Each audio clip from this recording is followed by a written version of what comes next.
মোমোস খেতে কারা কারা ভালোবাসো অবশ্যই কিন্তু কমেন্ট করে জানিও। Hello everyone, welcome back to my channel Moni simple লাইফস্টাইলে তোমাদের সকলকে ওয়েলকাম। অনেকদিন পরে আবার তোমাদের সামনে একটা রেসিপি নিয়ে আসলাম। অনেকদিন ভীষণ শরীরটা খারাপ ছিল, তাই ভিডিও দিতে পারছিলাম না।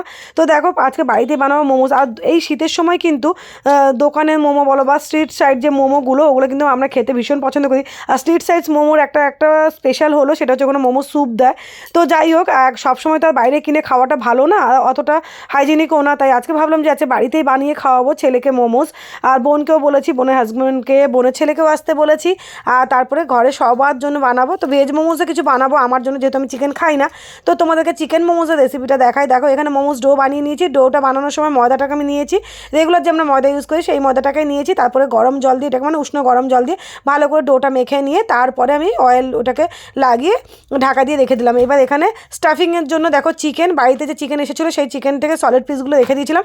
ওটাকে আমি মিক্সিতে খুব ভালো করে একদম ফাইনভাবে ওটাকে ব্লেন্ড করে নিয়েছি।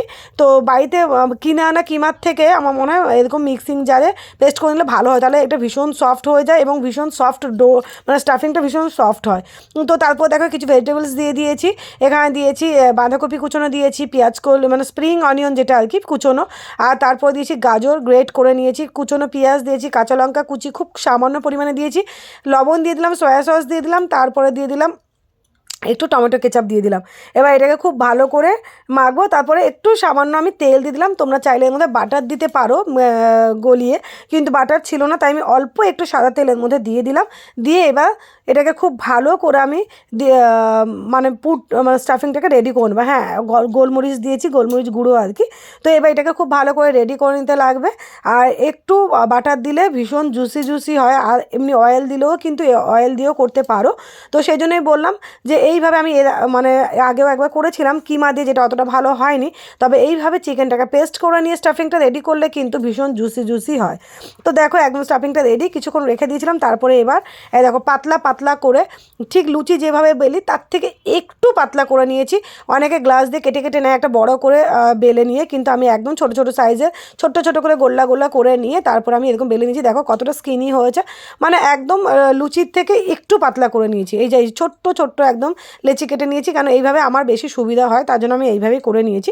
তোমরা চাইলে বড় একটা বেলে তারপর গ্লাসের সাইজে মানে মাথাটা দিয়ে কেটে কেটে নিতে। তো আমার এইভাবে অনেকগুলো মোমোস কিন্তু রেডি হয়ে গেছে।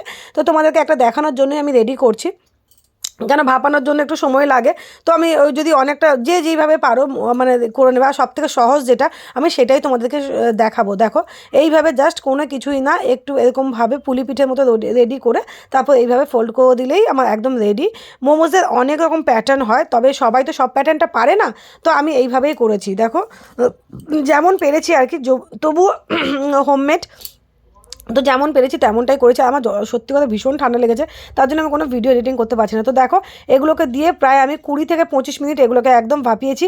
একটা নিচে একটা পাত্রের মধ্যে গরম জল দিয়ে ভালো করে ফুটিয়ে তারপর এই যে ছিদ্রওয়ালা পাত্রের মধ্যে অয়েল ব্রাশ করে মোমোসগুলো বসিয়ে নিয়ে রেডি হয়ে গেছে।